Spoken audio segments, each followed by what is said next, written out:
उडदाचा पापड खाताना कुसकुशीत लागणारा, भाजल्यानंतर सुद्धा पांढरा शुभ्र असा तयार होणारा, तळल्यानंतर कमी तेलकट होणारा आणि तळल्यानंतर पांढरा शुभ्र असा तळला जाणारा पापड आज आपण उडदाचा तयार करतोय। उडदाचे पापड तयार करण्यासाठी रामबंधूचा मसाला आपल्याला किती डाळीसाठी वापरायचा आहे आणि डाळ स्वच्छ करण्यासाठी आपल्याला काय करायचं आहे ही पण माहिती सांगितलेली आहे। पीठ कसं मळायचं आहे आणि पापड लाटताना कसा लाटायचा आहे ही सर्व माहिती सांगितलेली आहे। त्यामुळे तुम्ही रेसिपी शेवटपर्यंत नक्की बघा। नमस्कार, मी सपनास इंडियन फूड्स कुकिंग रेसिपीमध्ये मी तुम्हा सर्वांचे स्वागत करत आहे। उडदाचे कुसकुशीत असे जर तुम्हाला पापड बनवायचे असेल ना तर तुम्ही बघा या पद्धतीने असे कुसकुशीत पापड बनवू शकता। हे पापड ना गॅसवरती सुद्धा भाजल्यावरती ना पांढरे शुभ्र असे भाजले जातात।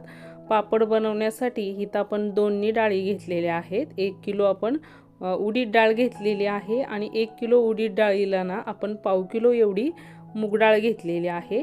आता आपल्याला डाळी काय करायच्या आहेत, पहिल्यांदा स्वच्छ करायच्या आहेत। त्यासाठी ना आपण एक स्टीलचं घमेलं घेतलं, त्याच्यावरती ना आपण इथं बघा एक ओढणी बांधलेली आहे आणि ओढणीवरती ना अशा डाळी आपल्याला चाळून घ्यायच्या आहेत। म्हणजे डाळीवरती सुद्धा बघा जास्त दिवस टिकवण्यासाठी ना डाळी त्याच्यावरती पावडर टाकली जाते। त्याच्यामुळे आपल्याला काय करायचं आहे, ह्या डाळी अशा चाळून घ्यायच्या आहेत। म्हणजे जी डाळीवरची जी पावडर असते ना ती घमेलामध्ये पडल्या जाते। त्याच्यामुळे आपण इथं बघा दोन्हीही डाळी ना आता आपण स्वच्छ करून घेतलेल्या आहेत आणि तुम्हाला मी दाखवते बघा। स्वच्छ केल्यानंतर जी पावडर आहे ना ती घमेलामध्ये पडलेली आहे। जी डाळीवरची पावडर होती ना ती बघा अशी घमेलामध्ये पडलेली आहे। एवढी आपली ना 1.25 किलो डाळीला एवढी पावडर पडलेली आहे। त्याच्यामुळे ना आपला जो पापड काळा होतो ना तो होत नाही। त्याच्यामुळे आपल्याला पहिल्यांदा ना डाळ ही ना स्वच्छ करायची आहे पापडासाठी। 1 किलो उडीद डाळ आणि त्याच्यामध्ये आपण पाव किलो एवढी मूग डाळ घातलेली आहे। आता दोन्ही डाळी इथं ना आपण चांगल्या हाताने मिक्स करून घेतल्या। घरातली जी छोटी गिरणी असते ना त्याच्यावरती ना आपण हे पापडाचे पीठ ना दळून आणलेलं आहे आणि पापडाचं पीठ दळत असताना ना त्यांना बारीक असं दळायला सांगायचं।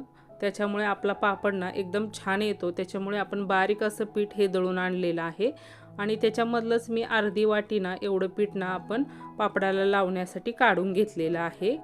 आणि इथं आपण रामबंधूचा ना पापड मसाला घेतलेला आहे। हा पापड मसाला ना 1 किलोचा आहे। त्याच्यामुळे आपल्याला हाच पापड मसाला घ्यायचा आहे।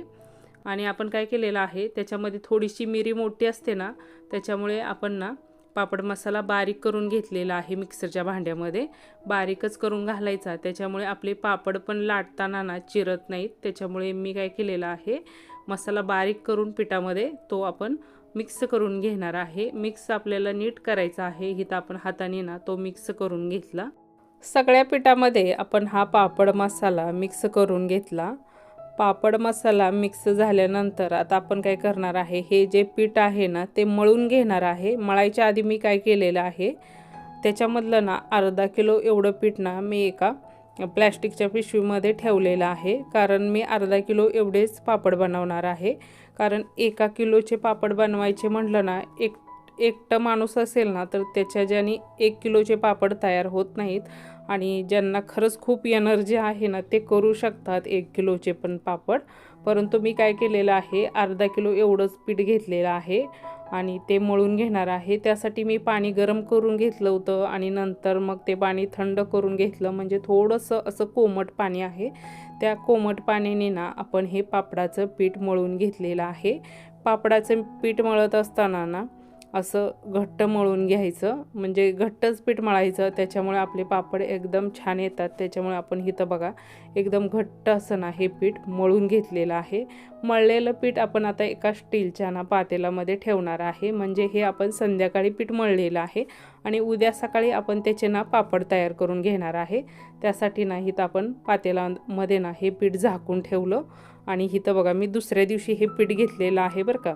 आता इथं आपण दुसऱ्या दिवशी पाटा घेतलेला आहे त्याच्यावरती मी पीठ ठेवलेलं आहे। आता ते पातेल्यावरची जी प्लेट आहे ना ती आता आपण काढलेली आहे आणि तुम्ही पीठ बघू शकता। पीठ एकदम छान असं भिजलेलं आहे। असं पीठ आपलं ना पापडासाठी भिजलं पाहिजे। आता आपल्याला हे पीठ ना कुटायचं आहे। आता आपण हे पीठ पाट्यावरती ठेवलेलं आहे आणि वरनं ना आपण ह्या कुटणीने ना हे पीठ चांगलं कुटून घेणार आहे।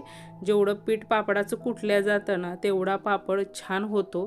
त्याच्यामुळे आपल्याला ना हे पापडाचं जे पीठ आहे ना ते चांगलं कुटून घ्यायचं आहे। म्हणजे पीठ जे आहे ना ते हाताने खेचलं ना तरी ते मध्ये ना तुटलं नाही पाहिजे, एवढं आपल्याला ना हे पीठ ना कुटून घ्यायचं आहे। आता इथं तुम्हाला थोडंसं दिसत असेल मी कुटलेलं, परंतु मी ना 10 मिनिट एवढं ना हे पीठ ना पांढरं होईपर्यंत ना कुटून घेतलेलं आहे। कुटायला थोडासा बघा वेळ जास्त लागतो, पण जेवढं तुम्ही छान असं पीठ कुटून घेता ना, बघू शकता आता मी तुम्हाला हे पीठ ना असं खेचून पण दाखवणार आहे। असं खेचल्यानंतर ना ते मध्येच तुटलं नाही पाहिजे, असं ना ते खेचतच राहिलं पाहिजे। असं आपल्याला ना पापडासाठी ना पीठ तयार करून घ्यायचं आहे, जे आपण आता इथं तयार करून घेतलेलं आहे। पीठ आपण इथं हाताने मळून घेतलं आणि हाताने मळून ना आपण त्याचा एक मोठा असा लांबता रोल तयार केला होता। म्हणजे एका रोलमध्ये ना आपल्याला छोटे छोटे गोळे तयार करता येत नाहीत, म्हणून मी निम्मं पीठ बाजूला घेतलं आणि निम्म्या पिठाचाच नाहीत आपण रोल तयार करून घेणार आहे।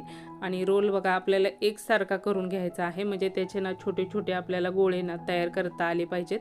त्याच्यामुळे मी पाट्यावरती ना एकसारखा ना रोल तयार करून घेतला आणि त्याचे बघा आपण छोटे छोटे ना असे गोळे कट करून घेतलेले आहेत, जे आता आपण त्याचे पापड लाटून घेणार आहे ना।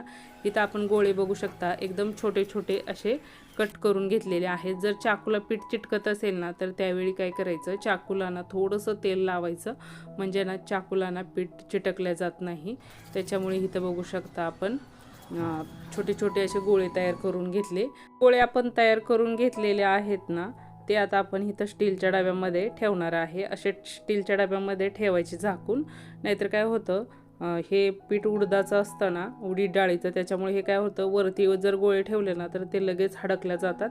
त्यामुळे आपण इथं ना स्टीलच्या डब्यामध्ये सगळे गोळे ठेवलेले आहेत। त्याच्यामधला जाताना आपण एक गोळा घेणार आहे।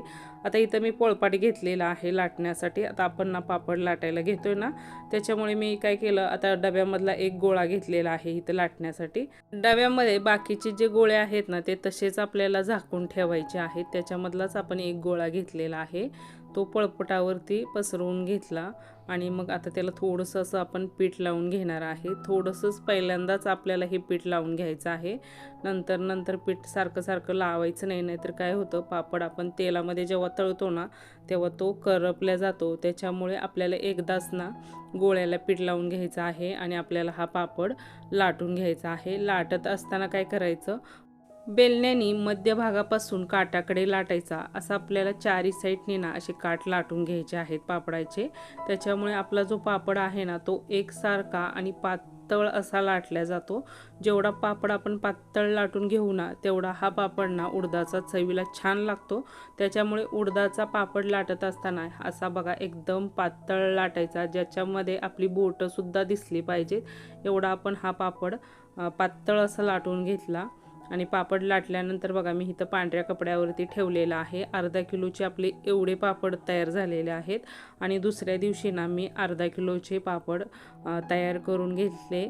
असे आपले 1 किलोचे पापड तयार झाले। 2 दिवस आपण हे पापड ना सुकवून घेतलेले आहेत। 1 दिवस घरामध्ये सुकवायचे आणि कोवळ्या उन्हामध्ये ना एक अर्धा तास ठेवायचे। असे आपण 2 दिवस ना हे सुकवून घेतले आणि नंतर मग इथं तळायला घेणार आहे। तळण्यासाठी ना इथं आपण कढईमध्ये तेल ठेवलेलं आहे। तेल आपल्याला गरम करायचं आहे। तेल गरम झाल्यानंतर मगच आपल्याला ना त्याच्यामध्ये पापड टाकायचा आहे। आता आपण बघा हा पापड ना तेलामध्ये टाकलेला आहे आणि बघू शकता जो पापड आहे ना तो एकदम छान असा तळला गेलेला आहे। पापड आपला बघा तांबडा सुद्धा झालेला नाही। पापडाचं जेव्हा आपण पीठ दळतो ना तेव्हा पीठ दळत असताना काय करायचं, 1 किलो उडीद डाळीला पाव किलो एवढी मूग डाळ द्यायची। म्हणजे आपण हे पीठ घरातल्या चक्कीवरती दळून आणतो, त्यावेळी काय होतं घरातल्या चक्कीवरती काय होतं थोडंफार पीठ ना उडल्या जातं, तिथं थोडंफार वेस्ट होतं। आणि आपण जेव्हा बघा पापड लाटताना थोडंसं पीठ काढतो ना तेव्हा आपण अर्धी वाटी एवढं पीठ काढलं होतं। त्याच्यामुळे काय होतं पाव किलो एवढं पीठ ना वेस्टच जातं आणि 1 किलो आपल्याला पीठ भेटतं। त्याच्यामुळे 1 किलो पिठाला आपल्याला बरोबर 1 किलो एवढाच रामबंधू पापड मसाला घालायचा आहे। रामबंधूचा पापड मसाला ना 1 किलोसाठीच असतो आणि आपलं पीठ पण बरोबर 1 किलोच असलं ना तर आपला जो पापड आहे ना तो एकदम बघा असा छान बनतो। आता आपण हा पापड भाजलेला आहे तर तुम्ही बघू शकता एकदम छान पांढरा शुभ्र असा भाजलेला आहे आणि तळलेले पण पापड बघू शकता एकदम पांढरे शुभ्र असे तळलेले आहेत। प्रमाण जर बरोबर झालं ना तर आपला पापड बरोबर छान होतो। त्यामुळे आपल्याला काय करायचं आहे, पीठ जेव्हा आपण दळायला देतो ना तेव्हा 1.25 किलोचं द्यायचं आहे। त्याच्यामुळे आपलं काय होतं, 1/2 किलो हे पीठ वेस्टच जातं आणि 1 किलोच आपल्याला पीठ भेटतं। त्याच्यामुळे आपले पापड देखील एकदम छान असे तयार होतात, पांढरे शुभ्र। तुम्हाला सुद्धा या पद्धतीने जर पापड बनवायचे असेल तर रेसिपीला नक्की फॉलो करा आणि याच पद्धतीने हे पापड बनवा। व्हिडिओ आवडलं तर लाईक करा, तुमच्या मित्रपरिवारासोबत हा व्हिडिओ तुम्ही सर्वांना शेअर करा, चॅनलला सबस्क्राईब करा, कमेंट करायला देखील विसरू नका। पुन्हा भेटूया आपण अशाच एक नवीन आणि छानशा रेसिपीमध्ये। धन्यवाद।